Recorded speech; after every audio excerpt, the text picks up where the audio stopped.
later Chambers Bryant became the the um, mayor of Baton Rouge.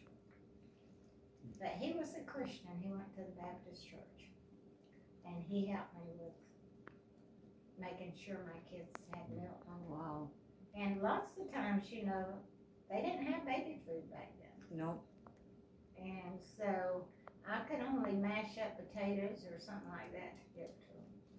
And didn't have much money for that. But I fed them and I held on to my kids. And then after me and Phil married, of course, I had bread before me and him married. But I had bread and butter after me and him married. But tell them about you, Dad coming to Charleston looking for you. Oh yeah, Phil, he came back from the cruise, and I weren't in the house. When he was in the Navy, come off the ship. Even when I was married, he would go to grandmother's and granddaddy's every year and see how I was. Aww. I wasn't there, but he would go to grandmother and granddaddy to see how I was. So he came back off the cruise and found out I weren't there anymore.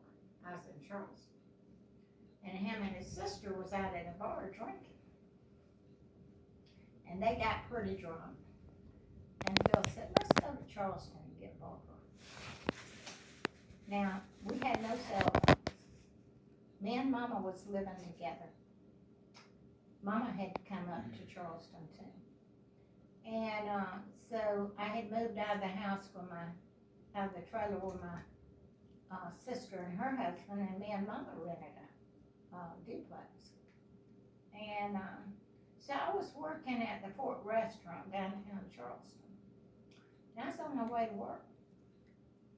And Phil and them got in about daylight, I guess, or a little after. And now I had no phone number for him to contact me.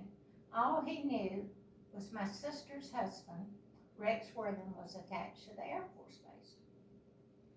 So he had no idea, you know, that they were going to try to find me.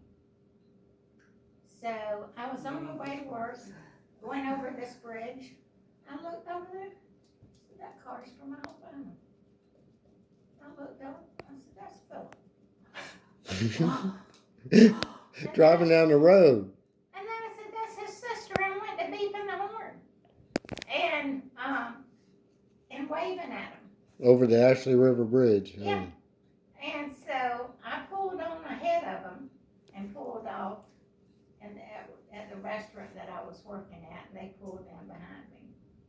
So, just by accident, wasn't it? Yeah. After He had I no don't think it idea was by where. accident. I think that was just God. Just God's. He was going to Well, try to find him. And You know. so God brought you together. I mean, it's just amazing He how came God to works this big way. city looking for her. Yeah. No idea And all where of a she sudden, was. You're right there. So, That is just awesome. he didn't ask me to marry him that day. He had a hangover. Imagine that. And we went out for supper that night.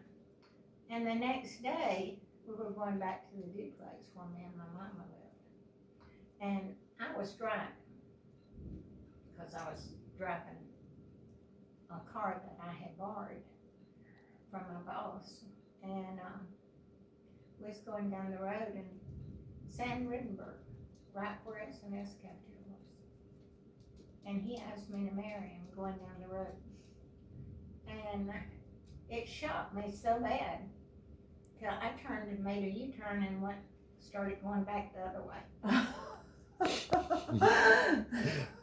She did it. A whole U-turn in the middle of the road. So my sister come over that night, and I said, Phil wants us to get married. And she said, well, where are you going to get married? I said, I don't know. We weren't going to church anymore. She said, well, let's go look for a justice of peace right now. She's ready to get you married. Yeah. So we found a justice of peace and got married in the office. And Phil's sister and my sister were witnesses. That is just awesome. That's an amazing story. That's just kind of like when